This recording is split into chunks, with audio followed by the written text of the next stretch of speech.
yourself a pickle. Get yourself a boot. Joe and Rachel bigger than booze up. Pickle time is happening. Here from beautiful Phoenix, Arizona, Eli Salazar. Is that? Yes. Yeah. Eli, nice to What's up, meet dude? you. You know, Joe, we actually met. Oh, I'm sure we have. I'd say that to everybody, and then I eat my Did words. he throw a sweaty T-shirt on your face? No, it was years ago. We were with Roper, and I think we were playing Ichthus Fest, and the Insiders were there. We were there. Yeah. And and you Oh, two, yeah. you two decided you were going to have, I think, biscuits and gravy, and at the hotel or whatever, and Sounds about right. it was crazy because the day before You that have show, a good memory. there was this tornado warning that was in the area of where the show was. And then the next day, after, we set up merch and everything and we were at the Yeah. festival, it was so cold. I don't know if you guys remember that. Oh, yeah, it I snowed. do remember Yeah, that. it was Did super it not cold. snow? I remember it just being freezing and Oh, yeah. Yes. nobody was prepared, and we were all just in hoodies and wearing merch and just trying to stay warm, and it Yes. was I Hey, dude. remember Reese or Royce Nunley from Suicide Machines was playing with us. yes. And and we fly down there and we're all in like shorts and t-shirts. And then we get down there and it's freezing and we have to like gut the merch and find like windbreakers that were like in the bottom of the merch bins. And then yes, I do remember that. Yeah. Oh yeah, Yeah. that was a show, huh? Yeah. that Not was to a while back. distract from this, but Eli, your gain is like pegged. You are. Oh, am you- I? Yeah, turn down just a little bit. What What are you recording on? Just the mic that's in here. Oh, Sorry. Let's see. he knows. Reese, about you this. promised me we weren't going to talk about pegging on this show. That was so and old you me. already ruined it. Dude, have you tried it though? Okay. Tell me all about it. Just burying my sound, So just burying my sound into the red. Yeah, I've tried that. okay, Eli. I explained a little gosh. bit. I can't even talk. Okay. I explained Yeah, a little I know. bit about how I know you and how excited I was for you to come on, dude. I'm so excited to see you. But tell me, like what I said is when we were making the Roper album, you were interning with Saki. Then we needed a sound guy and you did it. Yep. That's all the people know. So you Okay. could walk us through this. How did you get that internship with Saki? Man, Time out. Okay, Okay. sorry. Can I take this stumbling, Yeah. marble-mouthed fella? I want to take his. Somewhere in there was a question and kind of expand it. Okay. Can you tell me how you got to where you are? How Oh. you got into the music scene? How you got into the engineering thing? Sure. How'd you meet up with Saki? All That's that very stuff. smart, Okay. Joe. so well, I have props actually that I Oh, I you're brought like for- Carrot Top. Yeah, a little bit. No, I was a big I grew up in southern Colorado, so I'm from a really small town about 20 miles south of Durango called Ignacio, and it is a tiny little town. And so when I was 18 years old, I was going through a lot of anxiety and depression, and so at that time I was like, you know what, if this God thing is for me, I'm gonna go for it, right? So so at that time, as you guys have talked a lot about on the podcast, is this whole idea of and how gross it was to throw away all your secular music and only listen to this. And so at that time I was really into classic rock. And I'm going to have to tell you guys that I disagree with you on your dislike of the Beatles, Led Zeppelin, and Pink Floyd, because I love all those bands. But all right. I love the Beatles. The other two okay. I'm out. Okay. But Beatles I love. okay, I no just worries. don't I like the music of the Beatles. I don't think the people in the Beatles have done their fans. I think they've done them a disservice. That's all. I don't under- like them personally. Sure. But anyway, I was way into music, still Uh-huh. am. And basically, kind of what was happening was there was a Christian bookstore, and I went in one day, and at that time I was getting really into No Doubt and Rancid, and all of these, ska and punk bands, Real Big Fish, all that stuff. And so I went in and I'm looking through the music and and there was a punk rock section. So I picked up MXPX, Slowly Going the Way of the Buffalo, and I picked up um, OC Supertones Strike Back. Yeah. And I remember just really loving both of those records. And I had just turned 18, well, a little bit over 18. And then that fall, I moved to Pueblo, Colorado, which is a couple hours south of Denver, to go to college. And they had a way big Christian bookstore. And so when I went to that Christian bookstore and I was like, oh, ska, Insiders, oh, Five Iron Frenzy, oh, and so I started, and I got into like a lot of like Christian metal. So I was really into like Living Sacrifice. Yeah. And then The good stuff. yeah, I was getting into POD, like their early stuff. And then I got into Striper. I found some Striper there too. And so I was like, oh yeah, this is, totally my jam, right? All this different music and whatnot. And so in college, I used to volunteer with a Christian organization called Young Life. And Young Life for me was very transformative because I remember like we would have training and they would talk to us about like, somebody asked one time, like, well, what happens if, a kid who's high comes to club or whatever? And I remember the training was like, bring them. That's the kids that we want. And so it was very different and very countercultural to what like your typical youth group was doing and whatnot. And I was like, just that to me felt like the real way to approach the gospel and to meet young people where they were at. And, Yeah, for sure. And so I started going to all the local shows there with all the teenagers. So I met a lot of like kids that were like way into like really dark stuff and, black metal and all that kind of stuff. But I made a lot of relationships and I still have a lot of those relationships with some of those guys. That's and right, whatnot. dude. But in college, I was studying radio broadcasting, and my goal was I played in a Christian band in college, and my goal was when I got to college was like, if I am on the radio, because at the time I was like a self-taught guitar player, and so I played in percussion and marching band in high school.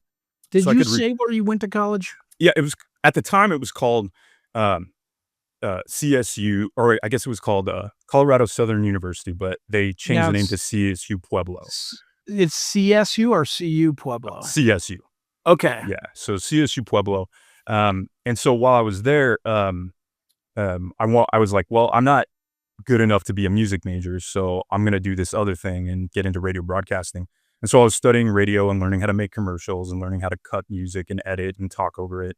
And I was a DJ. I actually was a DJ all through college. I was on the college radio station and stuff like that. And basically, what kind of ended up happening was I really fell in love with like mixing levels and doing all this kind of stuff. And my goal was like, okay, I'm going to be in a band. I'm going to get my music. I'm going to put it on the radio, and then I'm going to get famous, right? So that was kind of my thought process, right? And break into the music industry that way. But of course, as I'm learning and studying, it's like you can't put unsolicited, unmarketed, music on the air. You have to have a label, blah, blah, blah, blah, blah, all this kind of stuff. So I'm learning all about radio and like mixing and levels and all this kind of stuff. And so by the time I got to my senior year of college, I was kind of like, well, my thought process is how do I do this? How do I pursue like working with music and working with bands? And so right at my senior year of college, I typed online. I was like audio recording schools. And I found at that time, there was only like 3 or 4 in the country. And now there's hundreds, but there was a school in Florida called Full Sail, which is still up. And that was too far for me. And then It's a good thing you didn't go yeah, there. yeah. Everybody who lives there is just like, oh my God, it is like the biggest waste of money. Like they totally, yeah, they just fleece people. yeah. It doesn't have a great reputation, but I will If say you live this. in Orlando, it's a good way to get really nice gear because Sure. all those guys are like broke and selling Oh, off sure. all their Sure, 1176s sixes and all that stuff. Yeah, uh, yeah. So I looked at that and I was like, nah, it's too much, and it's way out of my like just too far from where I was living. And then there was some place in the Midwest, like Illinois somewhere, and I was like, not really feeling it. And then there was a school in Arizona, and I was like, oh, let me check it out. And so audio recording school in Tempe, Arizona, and I was like, that sounds like a really great opportunity. So I applied and I got accepted, And at that time, there was a year-long waiting list to go to school there. Wow. So, yeah, so I finished college and I lived in Pueblo for another year, continued to do Young Life stuff and whatnot. And What was then, your degree in? so I got a Bachelor of Science in Mass Communications with an emphasis in radio broadcasting and a minor in music with an emphasis in classical guitar, which I don't really play Deeper. classical guitar anymore, but I did bring in my prop. I found, this is my guitar case from college and Oh, my geez. Jesus sticker is coming off, but you were talking about this a Oh, while yeah. back, Joe, the Yeah. the insiders. Our union. Yeah, your our union one. Insiders Union, Yeah. the local 501. Yeah, Yep. yeah, and then That's obviously fantastic. got some 5-iron stuff on there. Scum of the Earth when I went there, when I lived in Denver for a while. Yeah, man. Yeah. So, but yeah, so I ended up waiting a year to go to school, and then I came down to Arizona, and I started going to this school here called the Conservatory of Recording Arts and Sciences, which is a fantastic audio recording school. It was amazing. And I often tell people, if I had learned now what I knew then, I would have skipped college and just gone right there in the first place. But it's post-secondary education, but it's considered a trade school. So it's not like you get a degree or anything. You're just learning a trade as if you were like going to air conditioning school or to trucking school or You can whatnot. get a certificate. Exactly. And so anyway, I was going through the program and I was loving it, meeting really cool people, learning a lot about audio engineering and miking up bands and working in live sound and doing all these different things. And so when we got to the end of our time there, we have internship coordinators that would come and help you they would help you get an internship. That's part of going to school there, is they help you get your foot in the door someplace. And so the majority of students, even to this day, still kind of hit the meccas, right? So you have Los Angeles, New York, Nashville, sometimes Concord. Atlanta. Yes, Concord, right? California. Yeah, California, all over the place, right? And so, anyway, they basically said, look in the CD jackets of some of your favorite bands and see where they recorded their albums. And, if you find something, throw it on your potential wish list of internship places. And so, of course, I go to my 5-iron albums and I start opening them and I'm like, well, this was recorded in Concord and this was recorded in Concord. And I'm like, they recorded all their albums with Misaki, all of them. And so I was like, I'm putting that as my number one internship spot. And then I put some places in Hollywood and other places like that. And so I turned it into my internship coordinator, and she came and pulled me out of class one day. And she's like, hey, I got bad news for you. And I was like, what's up? And she's like, well, I called your number one internship facility and I talked to Misaki, and well, he doesn't take interns. He's had bad experiences in the past. And so You did have some interns and they've like flaked out after like 2 days. sure. I witnessed it a couple times. Yeah. And we talked about it while I was there.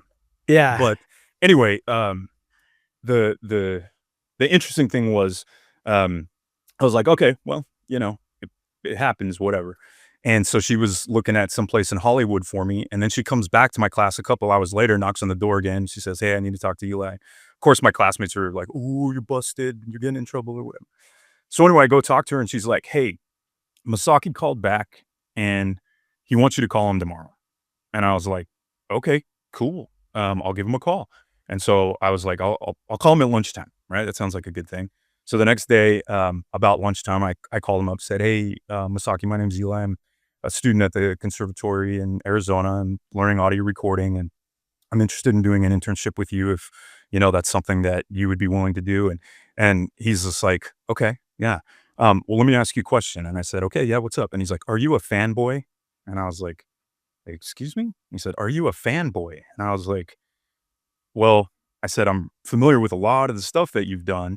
And I really like it. And I said, and he's like, are you going to be asking my clients for autographs and doing weird stuff when you're here? And I was like, no. I said, actually, I'm really Like, interested. what do you mean weird stuff? Yeah, I think just being, just like, Like how weird? yeah, exactly. But being kind of creepy, you know what I mean? Like somebody in a studio who's like, like, hey, how's it going? You want to sign my stuff? Whatever. Or, Yeah. or like, You'd rather be eating Chinese takeout than like setting up the mics. totally. And Yeah. really, yeah. like, I mean, there's a lot of like, one of the things they taught us that as at school before you do an internship is like, you might have to clean toilets and you have to clean up after artists and you have to run and you have to pick stuff up. And so there's a pecking order in the entertainment industry that everybody has to start doing the worst stuff.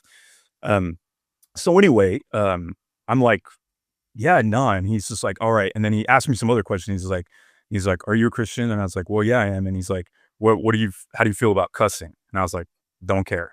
And I was like, and I also have a lot of tattoos. And he's just like, okay, well, when can you be here? And I was like, I said, I can be there in a couple weeks. He said, here's the thing. I normally wouldn't take interns, but I'm moving my recording studio from my commercial facility into my house. And he was like, the rent has gotten so high in Concord that I've turned half of my house into a recording studio and I need help moving it and setting it up. And I was like, I'm there. Yeah, let's do it. So at this point, like 5 Iron, I had gone, the last time I got to see you guys was in Albuquerque. I wanted to go to the Denver show, but I was starting the last school. tour. Yeah, the last tour. But you guys played Denver literally like a week before I started school in Arizona. So I was like, I just can't swing that. So you drove to Albuquerque to the show from Arizona? From Ignacio. Yeah. Oh, from Ignacio. Yeah. Which, because I went home for about 2 months before I finally moved to Arizona. But how close is Ignacio to Cortez? About an hour. Okay. Yeah. It's not too far. Okay. Yeah. I remember you talking about that, and I just would always associate it with Cortez, but I think it's because the actual Cortez, that's why those towns have those names, because he made it. Yeah. He made it that far north before the Comanches. I always shut him associate Ignacio with Nacho Libre. There you go. Yeah. Ignacio. Yeah. It's funny because that's the actual correct pronunciation of the word in both Spanish and the Native American chief that the town is named after. Okay. However, the locals call it Ignacio. That's good Colorado. Yeah. Like, big time. Yeah. There's no ASH in there at all. Yeah. But Ignacio. Ignacio. Yeah. In Detroit, there's a street. It's Freud, like Sigmund Freud, but the locals, all of us here in Detroit call it Frood. That's amazing. I'm going to the Arby's down on Frood. That's sweet. Yeah, that's so cool. So anyway, I drove I came out. Drove to Concord, California, and you guys had broken up. You know what I mean? And so I was just like, man, I'm sure Saki's recording punk bands, and I'm sure he's doing, all kinds of stuff because he, at that time, like, he had done all kinds of stuff with like Fillmore and all kind of bands that were at that time. I mean, basically 5 Minute Walk. You got there was no more bands on 5 Minute Walk except what was the one singer named Cameron James? He was like the only one still at that time.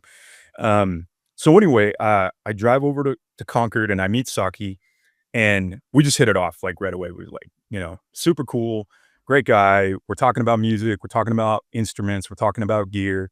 And the first thing he has me do, he's like, okay, well, I just brought over my CD collection. And one of the things that was always super cool, what Saki would do is when he was mixing something, he would find artists or albums that were in the similar genres. And then he would listen to those mixes that other people did to like figure out level matching and all this kind of stuff.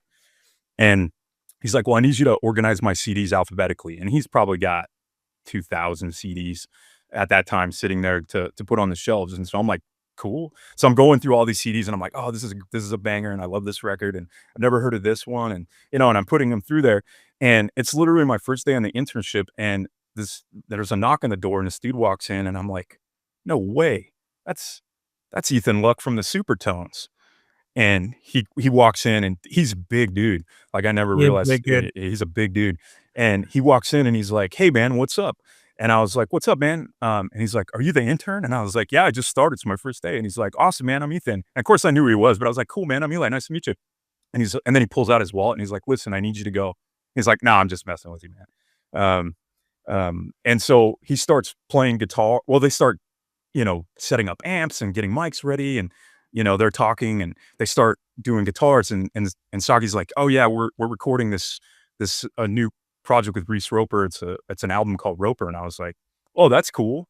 Awesome. And I'm just thinking like, they're just cutting guitars, whatever.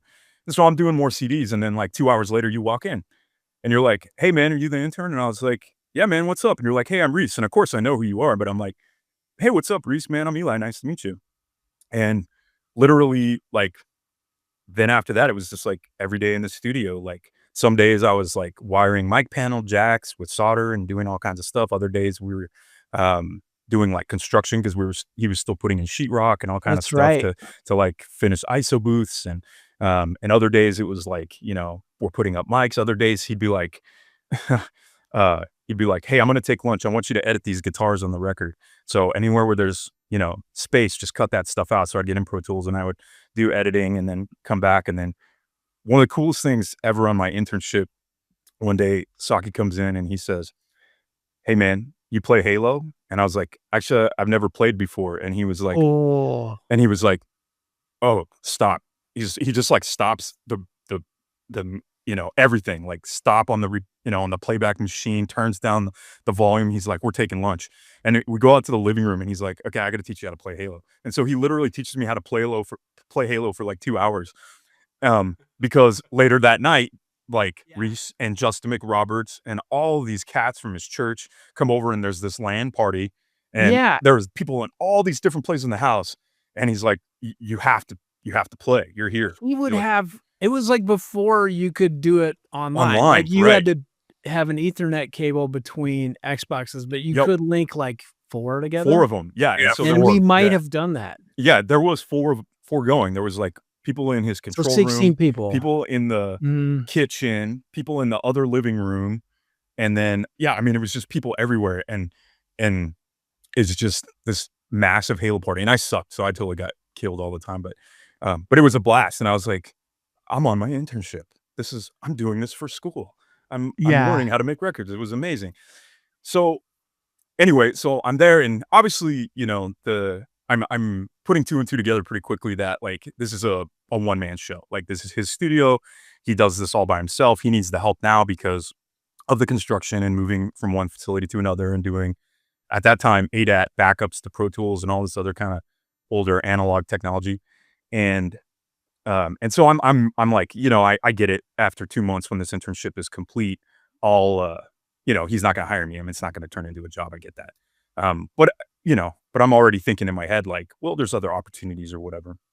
So anyway, lo and behold, one day, you had flown to somewhere and you had called me and you said, hey, pick me up in Oakland.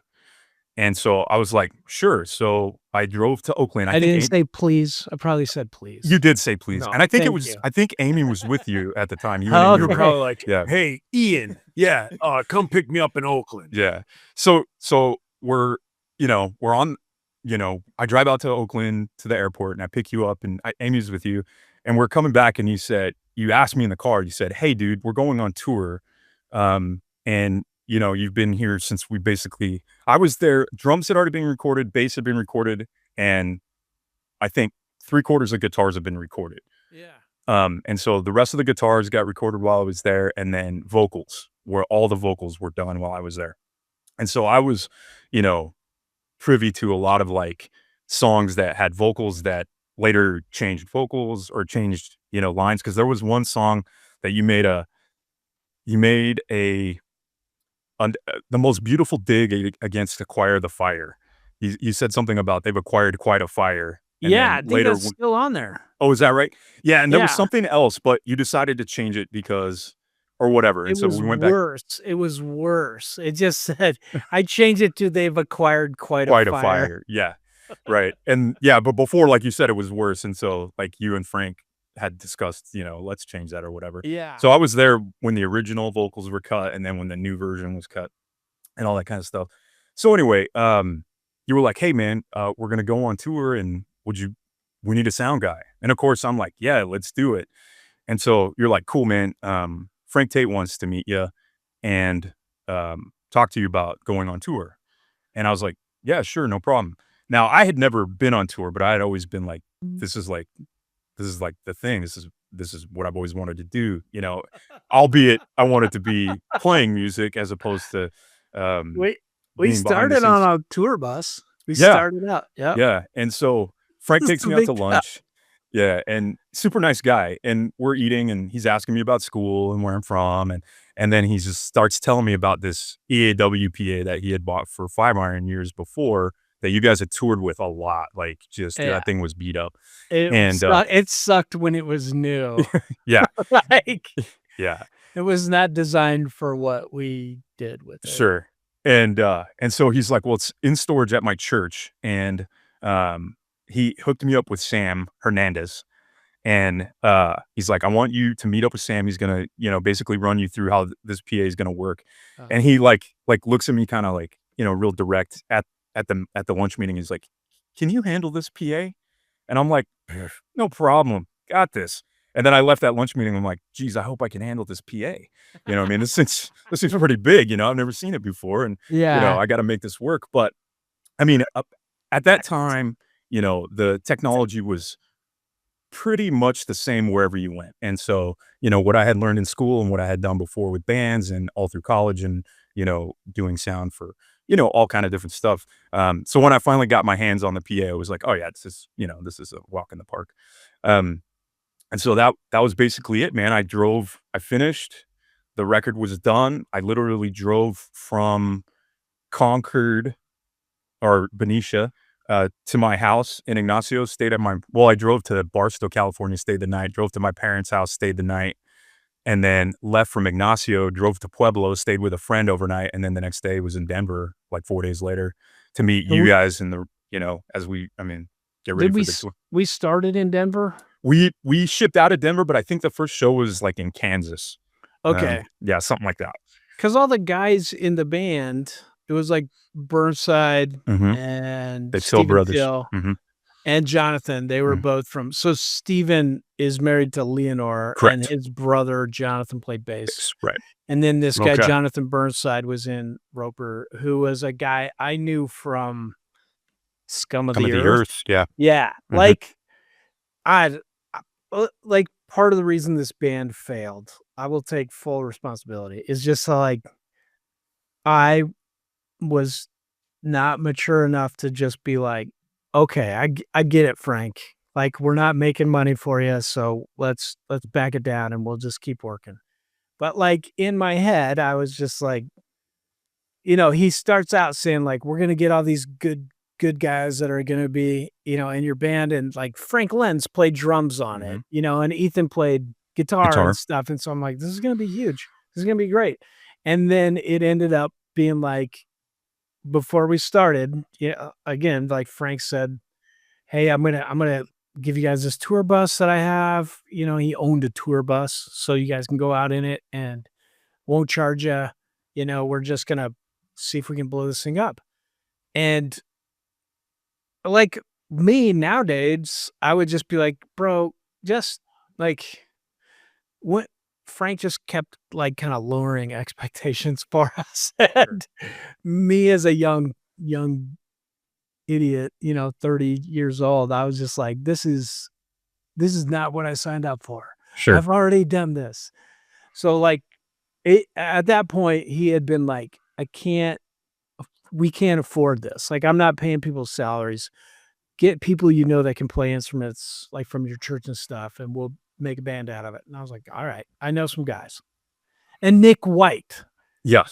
So Nick was in this band called Divot that was on Mhm. Nitro Records, and he is to this day like one of the greatest people I know on earth. Yeah. Not the fanciest drummer, but he straight up was just like, look, man, I just like play like basic drums. Like I will keep you guys on track, but we have to play to a click track. And I was like, all right, I need that. Like, so I had a click Mhm. track in my ear, and then it was tight. Like Yeah. 5 iron was sloppy, and it was mostly because of me. Sure.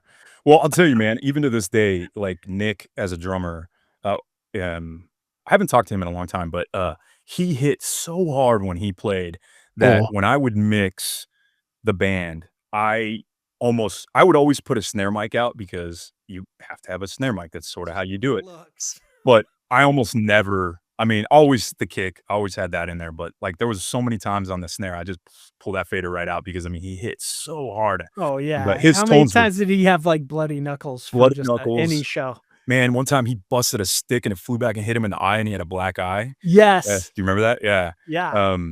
But yeah, he just, I mean, and I asked him one time, I was like, "Dude, your tone is amazing. You hit the drum so hard." And he's like, "When I was in one of my first recording sessions, the engineer told me I was hitting like a sissy."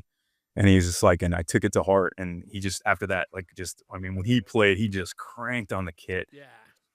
So, so yeah, we did that. We toured for about a year and a half on that record. And like you said, we started in a bus and then went to a van and then, motorhome and all kind of different stuff. And I think You part of it, stuck I think with part of us, man. yeah. Well, I That loved was it, man. fun. It was great. And for me, it was just And a great experience, and I was learning so much. you Um, were engaged. I was, yeah, yeah. Yes. Yeah, so I got engaged to my wife. We will be celebrating our 20-year wedding Yes. anniversary in August. Yeah, it'll be 20 Congratulations, years. man. Yeah, yeah, you were at our Colorado Fantastic. reception. Yeah, you and Mhm. and Leonore and Steven were there, and Amy was there, and yeah, that was fun, man.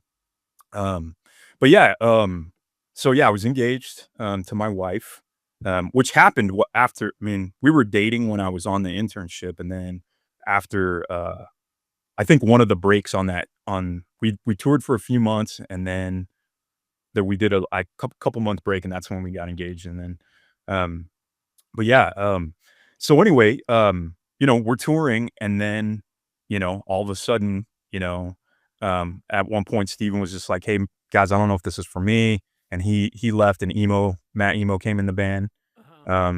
and took over on guitar. Which for a long time I was like, "Man, I should have stepped up and played guitar." But at that time I was like, thinking, "Well, I'm gonna be married soon," and, anyway, whatever. But he was a great player, great guy. But the shows started drying up, and then it became like, "Hey, we're gonna fly out to these festivals." Yeah. And at that time, it was like, "We don't," and I got it. Like, you guys were like, "We're not gonna fly you out." I'm like, "I get it, man. They have sound people on site, man. You don't need to fly me out." We just couldn't afford it. Like, Couldn't at afford it, that yeah. point, we were like, "We have these obligations. If we finish them, then we can quit." Right. Like, And that yeah, it and that's was basically what it not was, yeah. in Just what a fantastic I mental know. state to be in. Yeah, Well, and what that's sucked yeah. is, like, I came from 5 Iron, which just was like, we went out on top, to Frank being like, "I'm gonna blow it up. Like, this is gonna be better." And then we got 3 weeks into that tour, and I remember I was on a payphone with Frank, and he's like, "Hey, man, we gotta talk. I rented out your bus to La Tigra. Mhm. Like, you've gotta get a new vehicle." Yeah, you gotta get a I van. was Yeah. like, "All right, man, this Yeah. is." I was pissed, Yeah, we were you in know? upstate New York. Yeah, Yes. yeah. I'm really like, here's me at 51 years old. I wish I could go back and just choke that kid, Yeah. just be like, "Dude, why did you get so angry?" Like, you should have just been like, "Frank, let's have a good talk about this. Like, what do you want? Like, seems like you're trying to back out of your investment.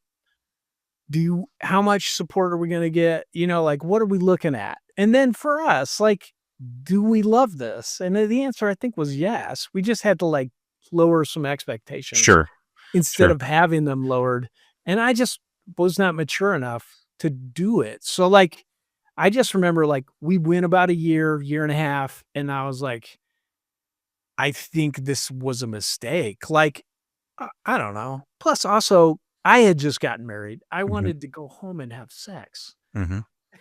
No, I hear you. I had Yeah, waited 31 years for that. So yeah, I was like, "Bro, this is also not good." sure. So Yeah. No, and it it it it it it was never hard to was. crank one out in that van. Yeah, Like when you had the tour bus, you had your own dog.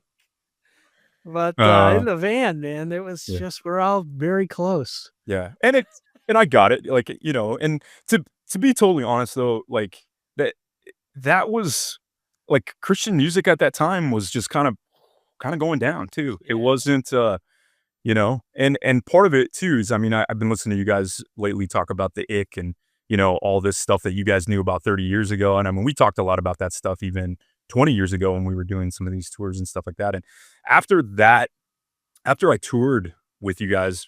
I like just abstained from Christian music for a couple of years, like Christian worship music, and because I mean the stuff that we saw You had behind the seen? scenes, you You're know what like, I mean? it's so gross.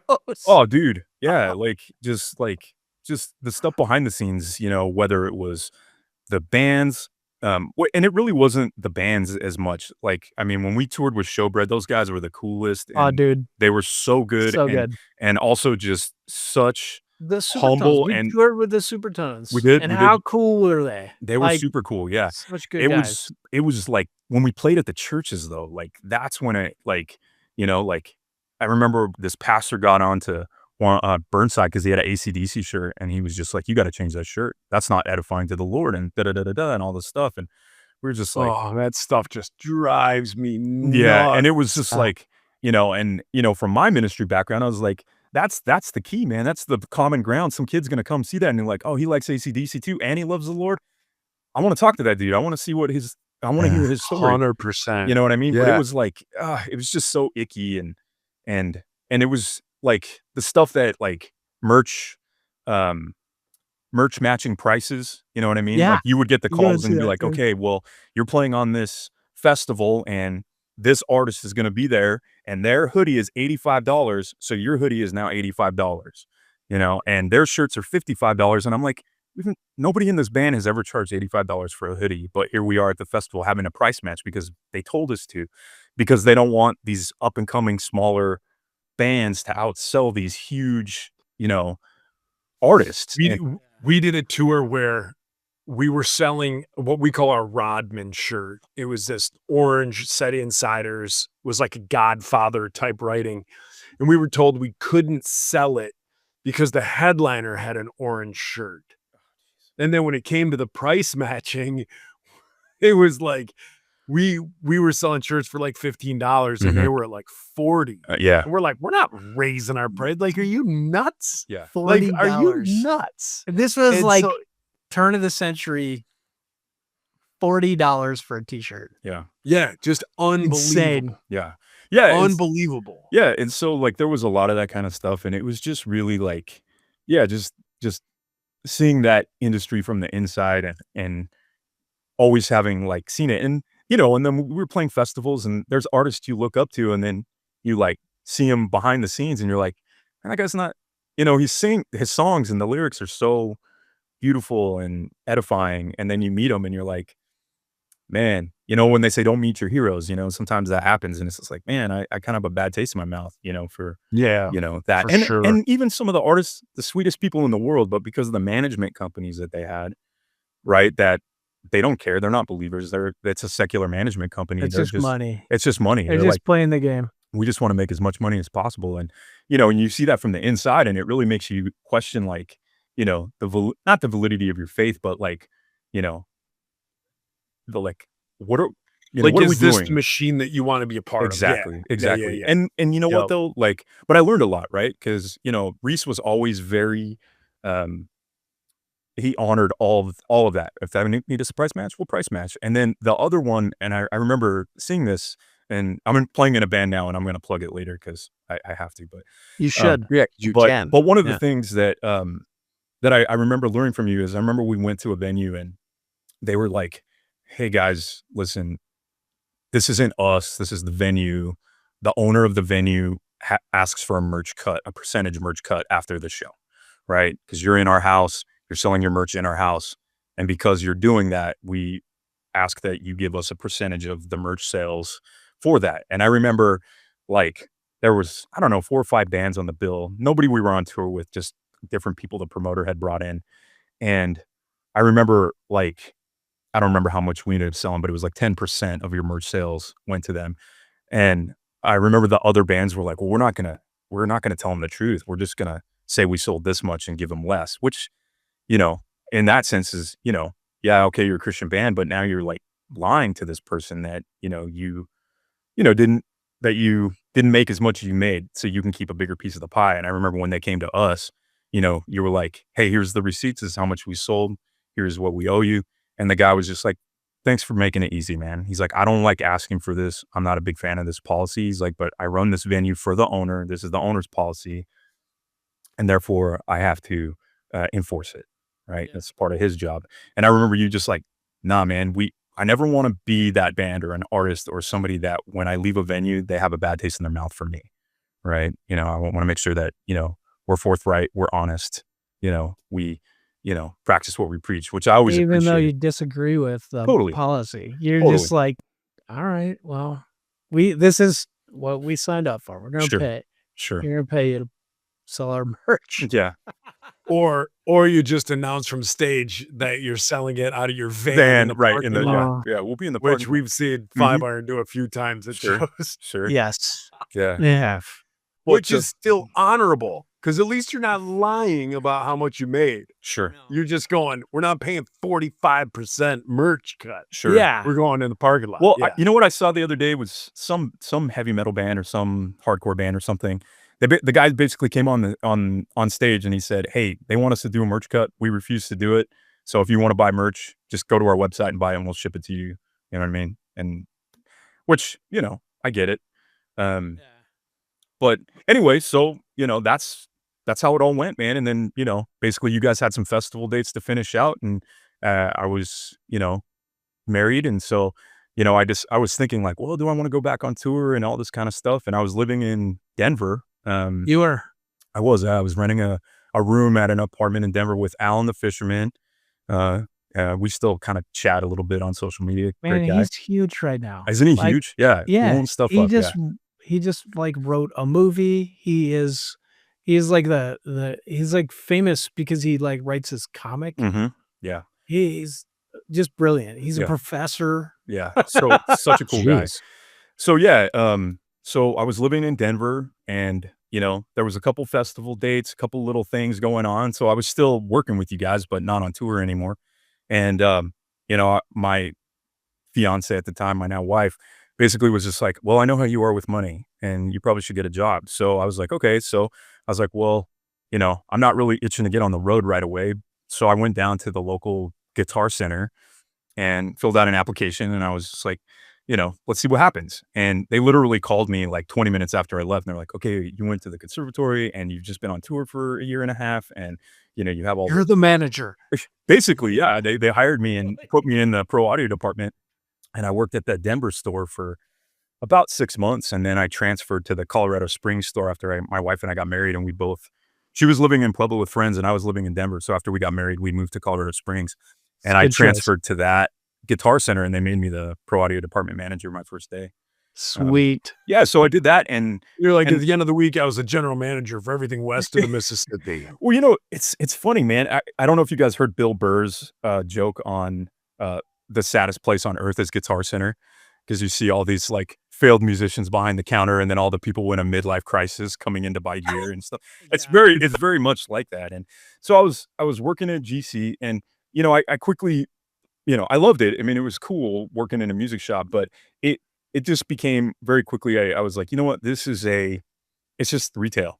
Like, even It's though retail, I have, yeah, I have this knowledge of equipment and guitars and PA systems and hooking stuff up and Signal Flow and Pro Tools and Logic and all this stuff, it really ended up becoming a very just a retail. Like, it's all about numbers. Like, you're not selling enough or you're selling too much. And at that time, there was a big economic downturn in the economy, so people just weren't out buying music systems and PAs and keyboards and stuff. And so it was a grind. And so I got my commission check. They don't do commission at Guitar Center anymore, which is nice, but I got a commission check for 7 cents, and it cost more to send me the commissions check because basically you had to outsell your hourly wage To get it. right. And so, so if you work 40 hours a week and then you sell enough equipment that has the profit in there that makes you commission and the store commission, if you sell enough of that. And like, let's say, for example, I work in the guitar department, I sell 3 vintage guitars. Well, then I'm on Easy Street for the rest of the month. Right. But where I was like selling PAs, that just people weren't buying them at that time, and keyboards and the really expensive Like stuff. vintage PA. Exactly. So it was I just- want it to sound like the Doors. Yeah.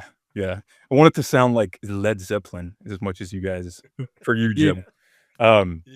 So anyway, I was working at Guitar Center, and my wife, she was working for DHS, and she really didn't like her job, and I was getting ready to like figure it out.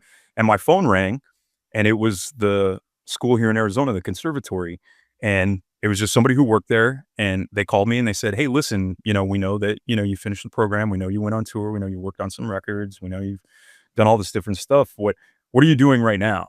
And I was like, "Well, I'm about to leave Guitar Center." And they're like, "Well, we have a position at the school open if you're interested in coming down and taking a position." And I was like, "Let me convince my wife that we need to move to Tempe, Arizona." And so, Did they throw in like, we'll pay up, we'll waive your student loans? I think actually at that point I'd already paid off school, Jeez, which dude. was, so That's what they waited for. Very nice. yeah, exactly. Oh, he's paid off. You Get him like back sent over. your last Get check, back in. and then they called. Yeah. So, so I came back and I worked at the school, and I was what at the time they called project staff. So I was like a night tutor.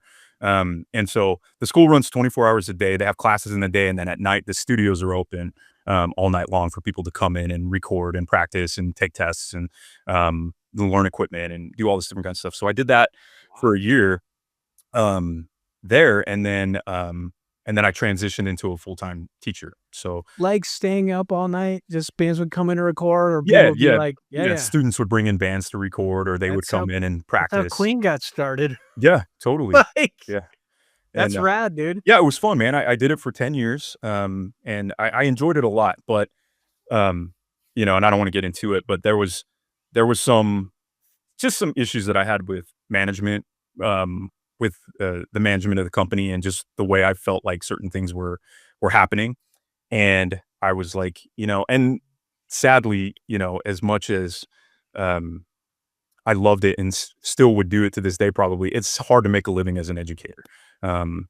Especially in a trade school that's not like a college that has tenure or, grants or anything like that. And so, at the time my son was 7, and I just remember looking at him. He's 17 now. Lord. Yeah, it's crazy. Oh my gosh. Yeah, but anyway, I remember, I guess he was 8 at the time. He was 8, and I remember looking at him and going, "Man, even if I stay here and I, look at my paid progressions that I've had in the decade that I've been at the school, it's just like when he gets ready to buy a car, I can't help him. If he gets ready to want to go to college, I'm just not going to be able to do that." And so, I made the tough decision. I said, I'm going to get out of education, and lo and behold, I started Get into MMA. Yeah, exactly. Yeah. You're like, I think I could do pretty good. You know what? I did, it's funny that just jogged my memory, but one of the things I wanted to tell you, Joe, that I always loved was your ad libs on all of your songs. And I was listening to Hallelujah the other day, and I Love You, Lord, and you do this thing where you say like, "Burn, stick 'em, burn." Oh yeah, Yeah. Yeah. And like you always had such cool little like ad libs in the songs. And I was like, Well, always thank loved you. I'm that. glad Yeah. you liked it, because everybody in the studio, that because of my ADHD, Sure. there were thousands. No, there were probably dozens and dozens of just nonsense to sort through on every track. That what they ended up throwing in was one of 200. Oh, that's of awesome. just Yeah. yapping away in the studio. Yeah. Joe, that's would- so what are before you they doing did now? a take though? Hey, before they did a take, would you try and slip something in just to be funny? Oh, Because I did that all the time. 1000%. Sandwiches. Everyone likes them. Sandwiches. 1000%. Oh, Like Which- all that stuff. Yeah. I try to make whoever's, in the room laugh. Sure. Anything I could do. If you've ever heard like we did like a comp album for Terry Taylor, the Symphonic, and it's called A Good Sailor Knows. Okay. And we go into the studio. The song was written for us. Terry Taylor was like, "Hey, I wrote this song. I want you guys to do it." We went, we did it, and we had to do it in a day. And it was like, vocals go last, slap happy as all get out. And so much of like the nonsense made it into the song. And so like the whole end of that song is just me like talking like a pirate, Awesome. talking like I'm Scottish. I don't even know what that had to do with anything. But yeah, it's just all this goofiness that's in there because I couldn't focus. Yeah. But No, man, yeah. that's amazing. Yeah. So, So, what did you do once you left there? I'm Well- like on the edge of my seat. well, so this is pretty cool. So, you know, after years of teaching, I built a pretty good network of former students, and a lot of the former students that I have gone on to win Grammys, and they work in LA. Jeez. Yeah, crazy stuff, and whatnot. But I just happened to keep in touch with a couple of them, and one of them was working for an audio video company here in Arizona. And she basically said, you know, hey, you should apply. And I was like, yeah, why not? And so I applied, and they moved, you know, got in, and they moved me into our audio department. And, you know, within, you know, 6 months of working for this company, I was already making considerably more than I was teaching, running the audio department for this audio video company. So we provide lighting, sound, and video systems for large corporate events. Now, this happened before I started working for the company, but the big claim to fame for the company that I worked for was we did the hologram that brought Tupac back to life at Coachella a few Oh, wow. years ago. Yeah, so like the vice president of our company is like a brilliant guy, and he was big into holograms and doing all that. And so we did that a couple years before I started there. Wow. But anyway, so yeah, I work for an AV company, so I'm still doing audio stuff, and I'm still doing that. But at this point, what I've done is I've worked my way into a warehouse manager role. So like I oversee multiple departments, and I work with a lot of different staff, and you know, we make sure that all of our equipment is functioning and ready to go, and you know, get loaded on semis to go over. We just did VidCon in Anaheim, California, so we did that show. That's Well, rad. And yeah. you don't Now, have can to I- go to I the don't. Yeah, I gigs. don't. That's I don't awesome. travel. I stay. Can I ask you something? So there was a change in the 90s where it went from like analog and like DAT to Pro Tools. Mhm. Has there since then, because I'm out of the industry, Sure. has there been another shift? Is there other stuff out there, or the knowledge that you got then is still running strong on I'm sure there's different programs that do the same things, Sure. Live but has there sound. been has there different been is a that? shift like that? Yeah, there's been a lot of changes. It's interesting though, because audio cats especially are very much into marrying old school analog awesome sounding technology with newer, you know, softwares, whether it be, you know, Logic, Pro Tools, Ableton, FL Studio, right? There's just so many different things right now though, like, Garage band. yeah, GarageBand, all that stuff. The big thing that's changing now is that people are, you know, the big studios will always exist, because there's people who have money that want to go there, and a lot of big studios and a lot of, you know, big mecca cities like Los Angeles and New York, those will always be there. However, you know, the the change in the game now is that, you know, everybody records at home now. Yeah. So like this band that I'm in, you know, we recorded an EP, a double EP basically, a while back, and we just did it in my living room. We just turned my whole living room into a recording studio, into a tracking room, and we came out of a digital console and ran that into Pro Tools and just recorded everything in my house. And there's a closet for coats there, which I don't know why you would need a coat in Arizona because it's hot here all the time, but Yeah. but anyway, we turned that into like an ISO booth for vocals, and yeah, just recorded in my living room. And well, this is actually really cool. It's a full circle, right? So we had a friend of ours that also taught at the school, great guy, really good at mixing, has done a lot of like metal bands and stuff like that. But he had mixed our first EP, and then when we sent him all the files for the second EP, he had some stuff going on in his personal life and he couldn't get it done. So the guys in my band, they said, you know, hey, do you know anyone? And I was like, I know a guy in California that I interned with 20 years ago. Let me hit him up. And so I text Saki, and I was just like, hey, Saki, it's Eli. Listen, man, I'm playing in this band. We recorded a bunch of songs in Pro Tools, and we need it to be mixed. What would you charge?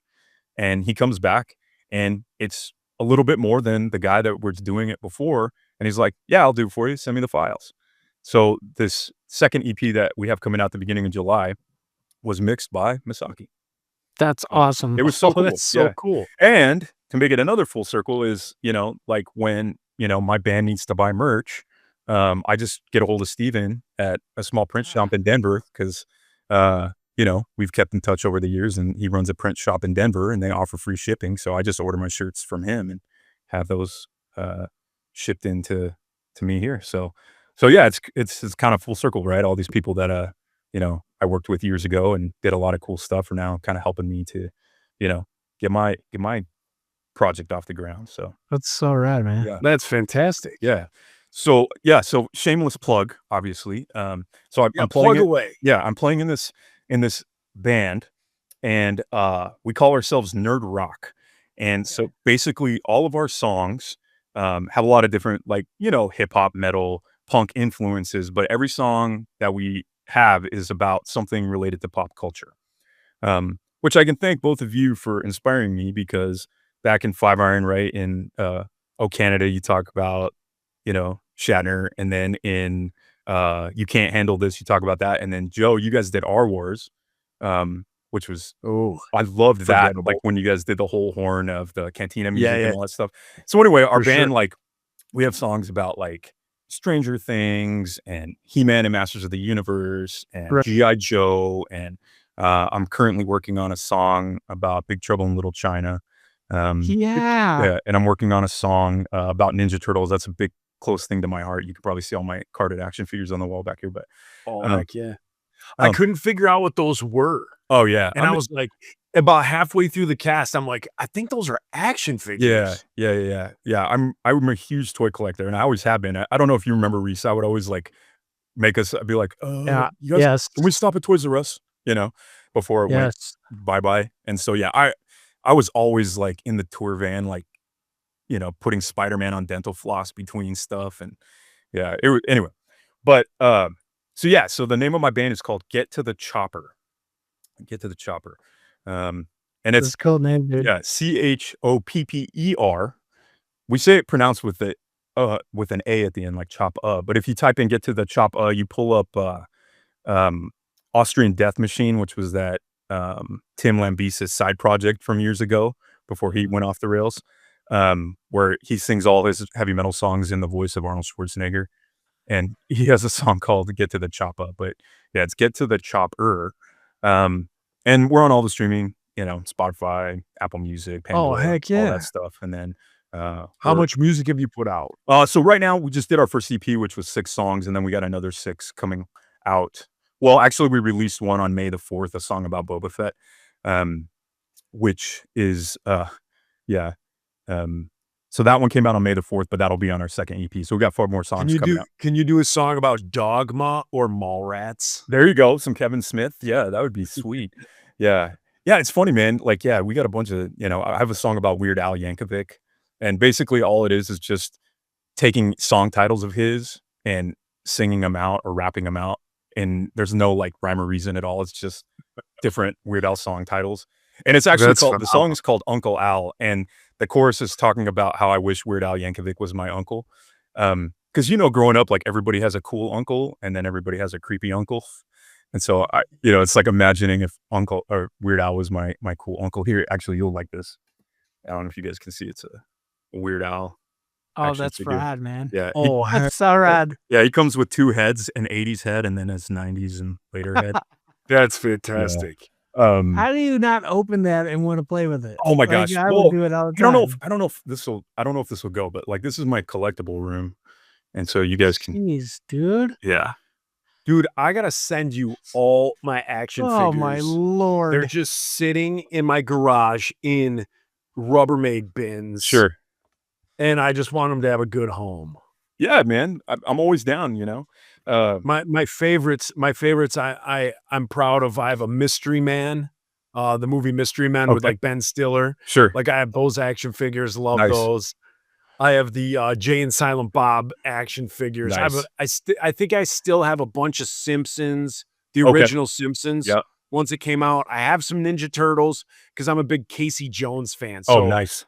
I always try, if I was ever in a store and saw that they put out like another one, I would Sure. always grab it. Oh yeah, for sure. Yeah, I I love mean, love shoot, that. I started collecting. Uh, I mean, I still have all the toys that I had when I was a kid, and for me, you know, just there was some dysfunction in my family growing up, and so for me, like the action figures and toys was like a good, uh, for me, like the home away from home, if you will, the imagination of like playing and just Yeah, doing all for this kind of sure. stuff. And so, I was just way into He-Man, way into G.I. Joe, way into Ninja Turtles, and Thundercats and all these other different lines, Star Wars, of course.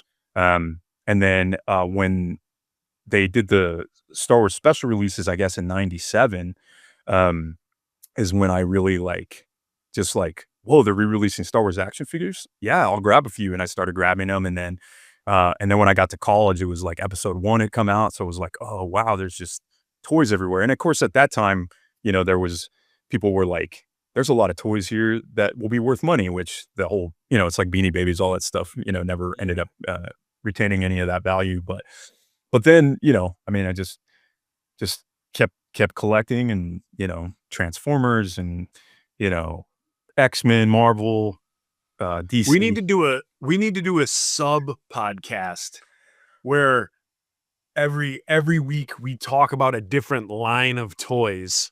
And if it goes for I'm 10 gonna let you guys episodes, do this. I'm totally if into it that. goes for Yeah. 10 episodes, it goes for 10 episodes. If it goes 20, it goes 20. Sure. But like just give a good half hour on like a Sure. toy series from the 80s or 90s. Yeah. Yeah.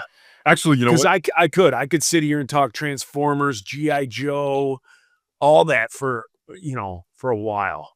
You'll appreciate this one, Reese. It's a Pee Wee Herman. Oh man. Yeah, dude. Actually, we have a song about Pee Wee Herman. It's called "It's Just Me Without My That's Bike." so cool. Yeah, and it's basically just it's funny because what I do is I like get a piece of pop culture, and then I try to do the like Cliff Notes version of it in a song, um, and then put cool music behind it, right? And so, but yeah, we have like a song about Lord of the Rings, and I remember you mentioned that your daughter really likes Stranger Things. We have a Stranger Things song from the first season. Sweet.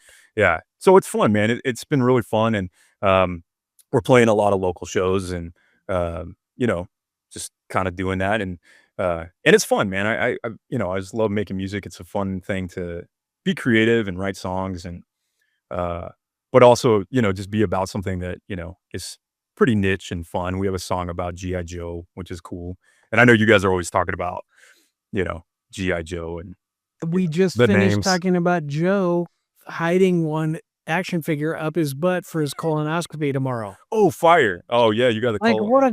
what a great treat that would be for those guys. Oh yeah, yeah, Especially if it was Duke. yeah, Like yeah, they come on. yeah, Or Mutt. yeah. Oh, there you go. Yeah, sweet. Yeah. Yeah. Well, Eli, we want to thank you, man. We've taken an hour of your time. I got to know you. When we started today, I told Reese, I was like, hey, we got Eli Salazar on here. And he goes, I'm going to act like I don't know him. And I go, well, I don't know So him. you're one of our patronizers. It would be sir. cool if you didn't do that. Or I was like, well, fine, then we'll both get to know him. So this has been awesome. Listening to this, figuring out who's in this community, the fact that we've met before, but like I said, Sure.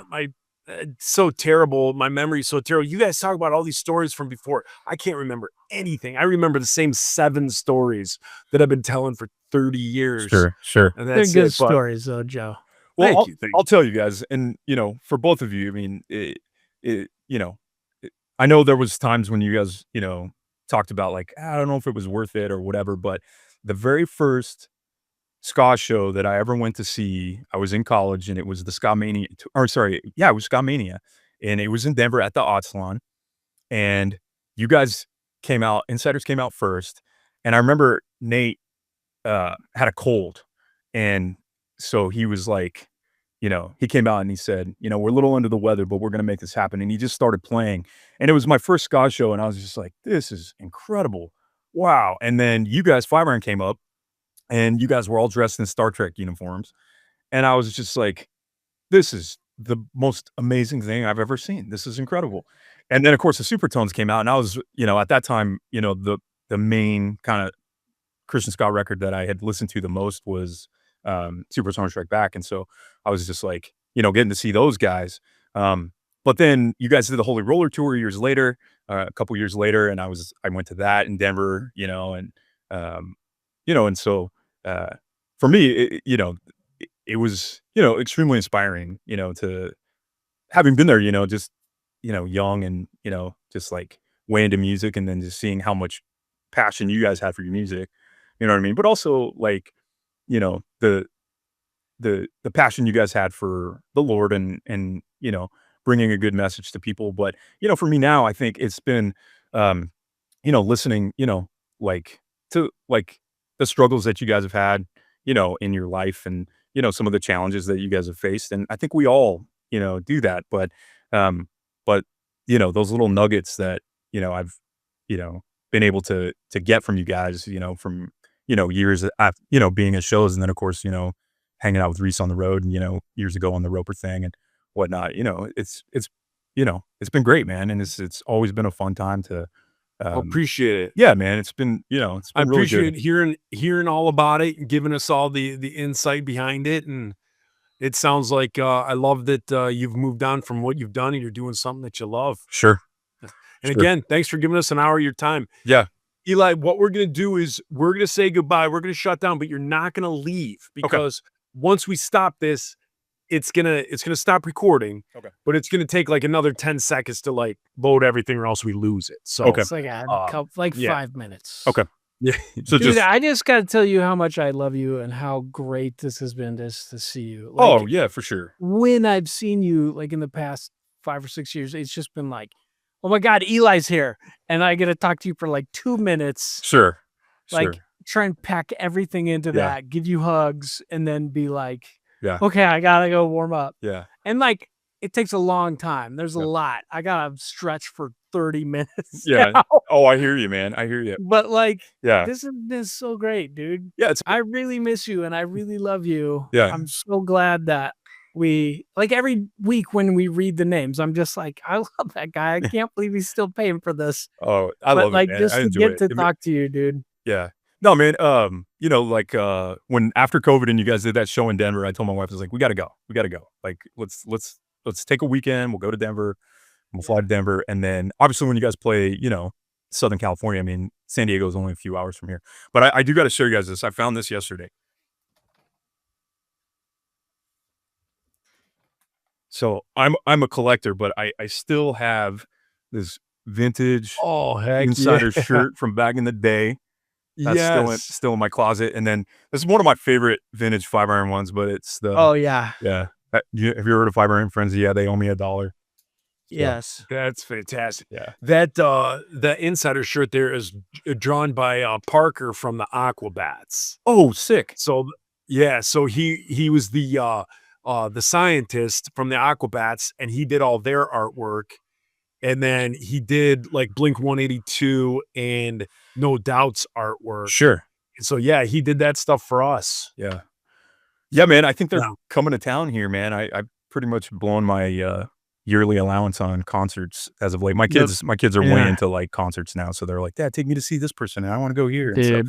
Yeah. What's funny is my life is going to country concerts. Mm. Like that's what I go to now. sure. I'll tell And you what, I'm okay with it. I'll tell you what, man. I'm a big Brad Paisley fan because he's just such a phenomenal guitar player. And he just came to town recently, and I didn't end up going, but I did go see Willie Nelson.